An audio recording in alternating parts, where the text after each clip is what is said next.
the 1 tablespoon coffee scooper here. This is a multitude of uses here. I like it because it measures the 1 tablespoon.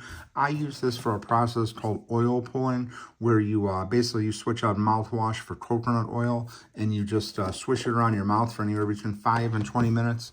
So basically, I'm just using this for the scooper here. I like it because it's a nice tablespoon. It's a little unique. It fits in the palm of your hand here. Just a really nice high quality metal spoon here. So you could also use it outside of this coconut oil for the oil pulling. You just see here, like if you're looking to use it for like spices or something like that, it will fit nicely into the spice jars. You can see it just works really well here. And just a really nice overall spoon. Again, it's 1 tablespoon here. It's made for coffee scooping, you know, for putting it into the filter. But like I said, I'm using it for the coconut oil. You could use it for spices.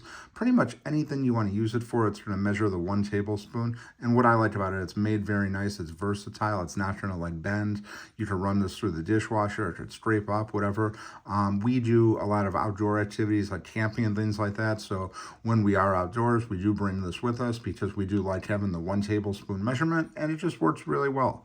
So definitely want to check this out. It's the 1 tablespoon all metal measuring spoon.